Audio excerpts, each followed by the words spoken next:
I'm Bev. I'm 58 years old. I had a fall, unfortunately, about 7 years ago, just on a couple of steps at the back. So the significance of the injury wasn't detected straight away, but I did eventually become a paraplegic.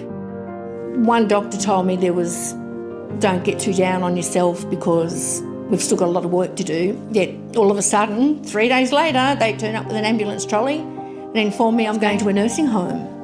Within 3 days, I thought it was, I just didn't really believe it. It just didn't penetrate. I was crying. Even the nursing unit manager had tears. And at 52, a nursing home was the furthest thing from my mind. I thought it was a miscommunication, actually. It just happened so fast, I didn't even get anything from the house.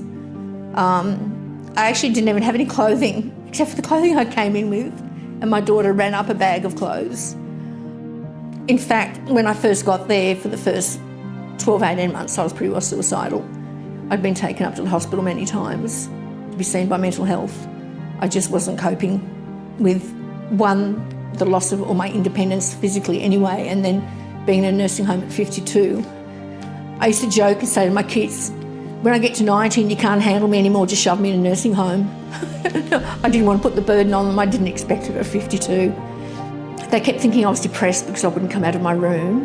And yeah, there was some depression there, but one of the main reasons I didn't come out of my room and mix was the average age was 85. There were people there celebrating their 100th birthday. And also I had lost a couple of roommates that I'd let myself bond to. I just made that decision then that I just wasn't going to let myself become attached to any of the other residents. So that was one of the other reasons that I didn't come out of the room. I tried to keep very much to myself.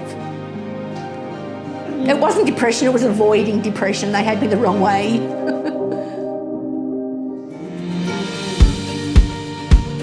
A friend of mine actually rang me one night. I'd never heard of SDA. I didn't know a thing about it. And she said, have you just watched the news?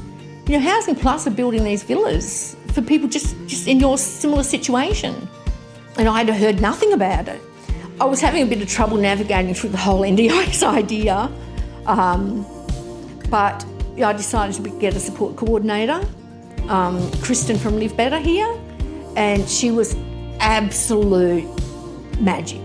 She explained everything to me. It took a bit of a while to penetrate my brain, but because it is a bit of a system. But it was certainly well worth the wait, and without Kristen, I don't ever think this would have happened, because she just gave me so much advice and who to contact, and was always on the case, constantly, and in constant contact. She was just a gem. And here I am, 6.5 years later, not 6.5 years after applying, but 6.5 years later in my own place. You know, I found, it's just quite amazing. I mean, I hadn't even used a toaster for 6 years. So to be able to go to my own fridge and decide what I was going to eat and decide when I was going to eat it, it's just fantastic. I can get into town, back from town with no dramas. I can reach things I could never reach before. I can actually get my own clothes out now, which sounds little and small, but it's one of the most basic independent things you can do, and I couldn't even do that. So it's made a massive difference to my independence too.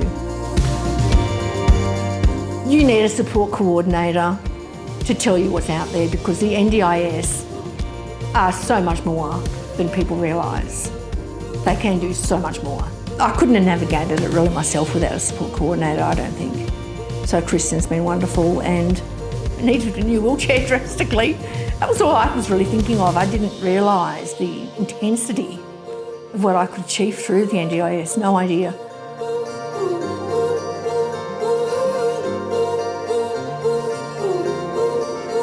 A friend said to me the other day, it's really changed your life. I said, oh no, it saved it.